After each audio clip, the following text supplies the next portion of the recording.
Вы знаете, дело в том, что в одном из выступлений главы Еврокомиссии Урсулы фон дер Ляйен была такая фраза, да, она говорила о том, что, да, действительно, вопросы изменения климата, они ведут к опасным, большим и серьезным последствиям, но при этом они являются и возможностью для всех нас быть более адаптированными, более экологическими и так далее.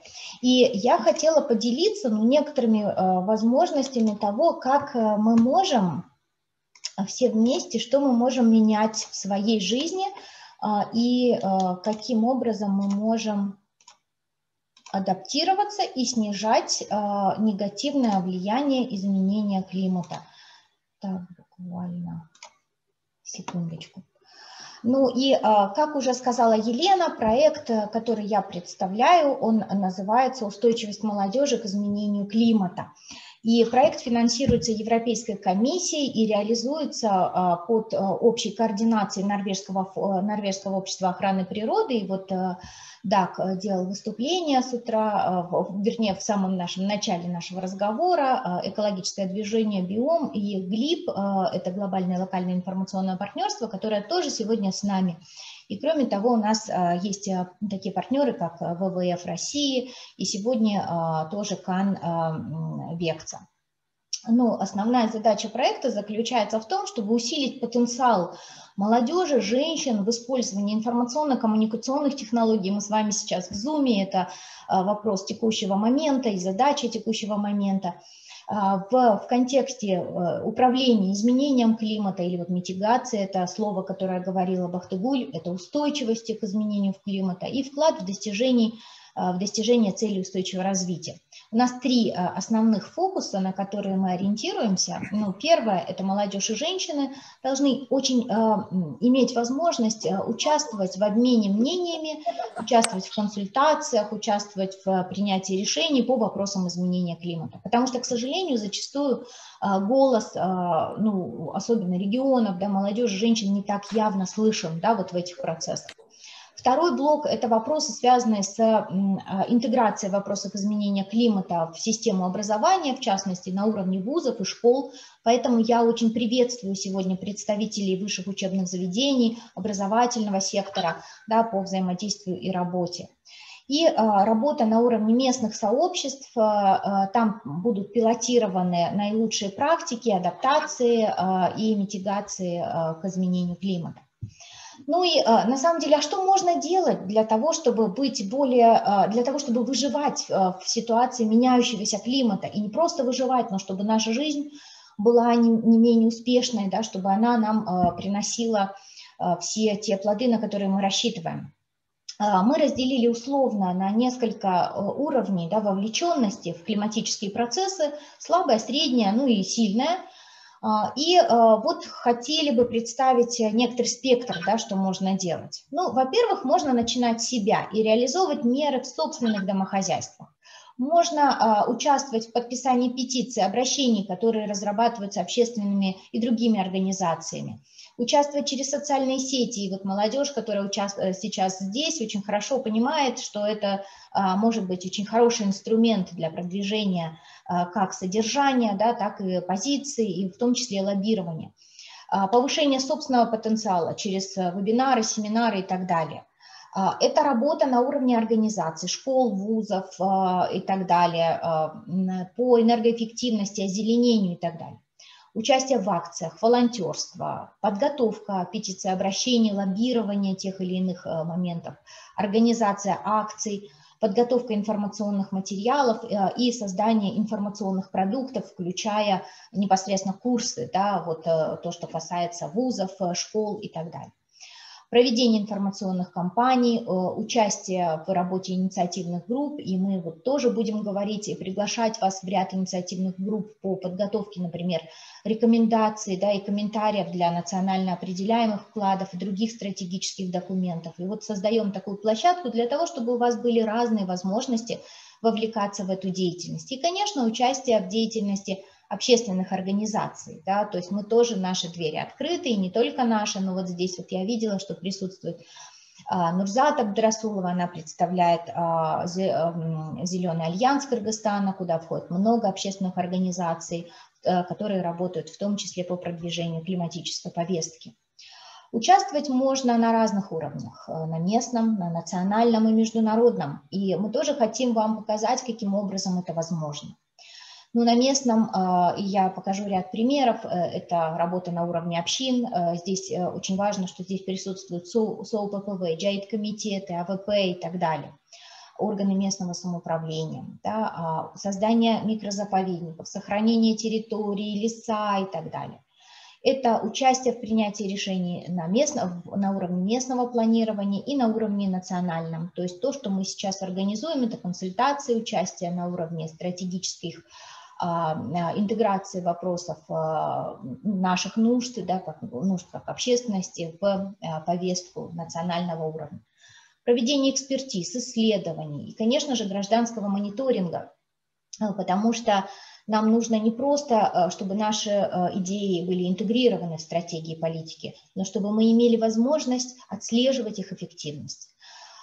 Сегодня у нас здесь присутствует CAN, это Climate Action Network, международная сеть, которая работает на глобальном уровне и на региональном. И мы тоже предложим вам понять, каким образом можно взаимодействовать с этой большой сетью, да, когда люди помогают друг другу и поддерживают климатическую повестку из разных стран, объединяются и консолидируются.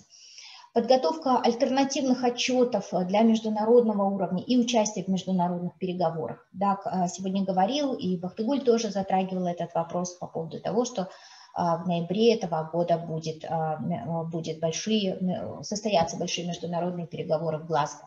Там голос общественности тоже должен быть услышан. Ну и так, что же я могу сделать сам для того, чтобы предотвратить изменение климата и адаптироваться к нему? Существует огромное количество возможностей. Это, конечно, повышение эффективности, энергоэффективности. Достаточно сменить лампочки и потреблять меньше энергии. Да? Это снижение количества мусора через сортировку, отказ от покупок с большим количеством упаковок или отдачу приоритета местным производителям, да, то есть нашим местным фермерам, поддержка этих производителей. Установка возобновляемых источников энергии. Видите, вот использование максимальной солнечной энергии.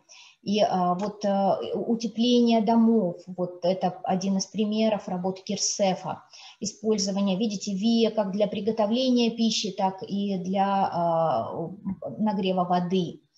Озеленение дворов и так далее.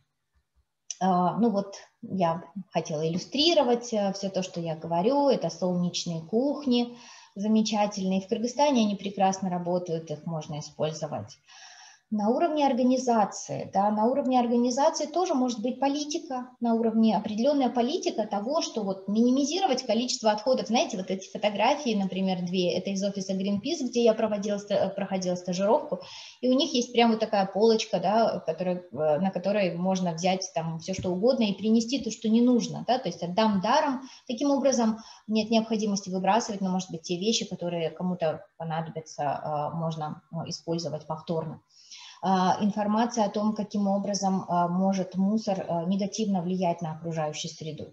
Конечно же, повышать энергоэффективность, освещение, видите, вот улучшать за счет использования энергоэффективного оборудования, лампочек и так далее.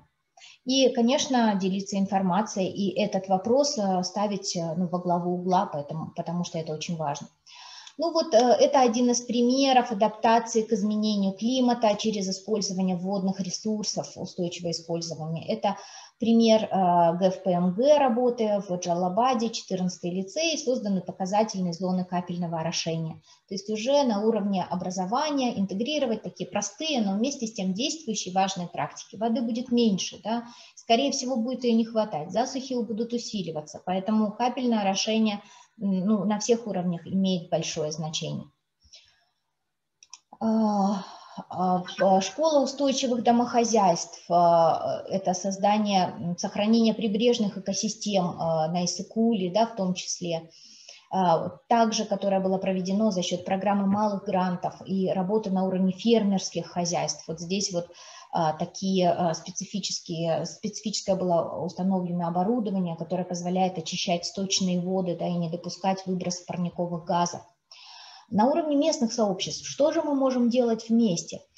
Конечно же, сохранять естественные экосистемы. И вот, вы знаете, я хотела подчеркнуть один важный вопрос. Не весь тот углекислый газ, который выбросился в атмосферу, там и останется. Конечно же, нет. Существуют специфические механизмы, которые позволяют стабилизировать и регулировать климат. И ничто на сегодняшний день не может заменить их. И это экосистемы, которые могут поглощать избытки углекислого газа. Но чем меньше у нас их, тем меньше надежды на будущее, тем меньше шансов, что мы сможем как-то удержать все эти процессы глобальные в более-менее безопасных рамках. И, конечно, нужно сохранять леса, нужно сохранять пойменные экосистемы, потому что они защищают наши дома и предотвращают чрезвычайные ситуации.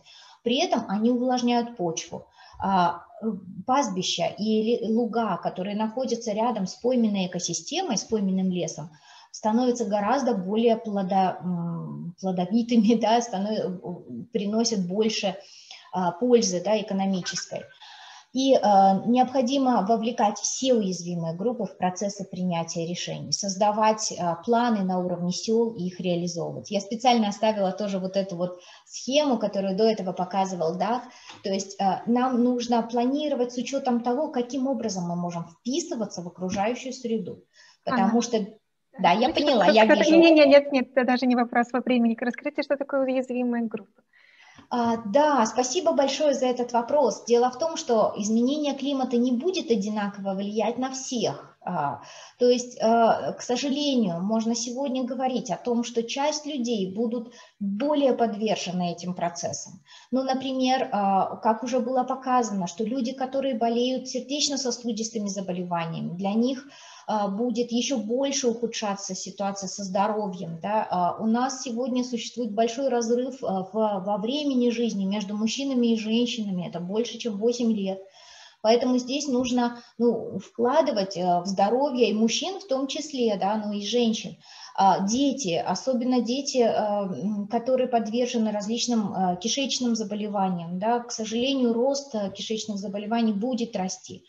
Как уже Зоя отмечала, это пожилые люди, да, которые метеочувствительны и так далее, да, беременные женщины, бедное население, фермеры, которые зависят от природных ресурсов, женщины, которые возглавляют домохозяйство и у которых нет доступа адекватного, например, к пастбищам, к распределению поливной воды и так далее. Вот что можно, почему для нас так важен лес?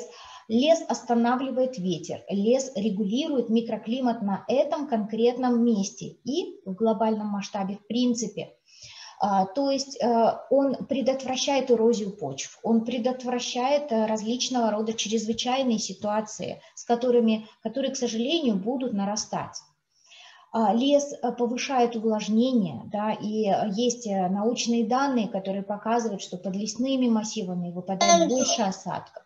То есть лес позволяет нам сохранять вот этот климат, сохранять плодородие почв, пастбищ и так далее. Поэтому для нас лес важен не только потому, что это деревья и там грибы и так далее, да, но это еще и вклад в наше будущее и здоровье нашего сегодняшнего дня. Вы, наверное, знаете и помните, что у нас очень много было вот таких лесозащитных полос, да, и действительно они позволяют адаптироваться к изменению климата, и они позволяют удерживать влагу, снег, снижать засуху, почвенную засуху в том числе. Поэтому это тоже то, что можно делать на уровне местных сообществ, и то, что позволит быть более устойчивыми и успешными. Ну и, конечно, лес и экосистемы делают огромный вклад в сохранение нашего здоровья. Что можно еще делать? Сохранять экосистемы через микрозаповедники. Вот это пример создания микрозаповедников, которые мы можем увидеть на Иссык-Куле, в Иссык-Кульской области при поддержке ВВФ и Critical Ecosystem Partnership Fund. Да, это фонд по сохранению критических экосистем, то есть это экосистемы, которые настолько значимы, да, для всего мира. Смотрите в Кыргызстане, как их много, и они значимы в том числе для стабилизации климата. И местные общины, кстати, согласно закону об особо охраняемых природных территориях, могут сохранять эти самые комплексы своими токтомами, да, то есть на уровне своих решений. Ну и вот, например, сохранение облепиховых зарослей, да, на побережье Иссык-Куля, да, которое позволяет очищать воду и в том числе стабилизировать те негативные процессы, о которых сегодня говорила Зоя. Как мы можем участвовать на уровне национальном? Входите, коллеги, в экспертные группы, связывайтесь с нами, давайте вместе проводить, может быть, еще дополнительные общественные слушания и консультации для ваших сообществ. Может быть, вам есть что сказать. И вот те комментарии, которые я сейчас читала и слышала из Нарынской области, с Иссык-Кульской, да, они действительно говорят о том, что у вас есть мнение и позиция, да, что нужно делать. Участвовать в общественной экспертизе, да, тех или иных документов, готовить свои рекомендации, проводить мониторинг. Послезавтра будет, опять же, очередные консультации по вопросам стратегии обучения по изменению климата. Мы вас ждем, присоединяйтесь к нам, и действительно, я думаю, что это будет тоже очень полезный и интересный разговор. Символические акции, да, мы можем говорить, заявлять о своей позиции в разных форматах, и это может быть символы, да, то есть вот, например, вот здесь это символическая акция молодежи, которая говорит для лиц, принимающих решения, для государственных органов, попробуйте одеть нашу обувь, попробуйте войти в нашу позицию, попробуйте посмотреть на мир нашими глазами, потому что ведь мы являемся уязвимым поколением, которое может стать последним. И в этом плане принимайте сегодня те решения, которые для нас жизненно важны. Да? Это вопросы, вот эта символическая акция по поводу гибели ледника. Речь идет о том, что на этом баннере написано, что вот здесь был ледник, и он погиб, да, и, к сожалению, эта участь ожидает все остальные ледники. И мы с вами ужасно уязвимы вот в этих вопросах тоже, да, и мы можем заявлять сегодня о том, что мы хотели бы, чтобы больше внимания обращали разные организации, в том числе государственные, на решение этих вопросов, потому что от этого зависит и наше здоровье, экономика, развитие и так далее.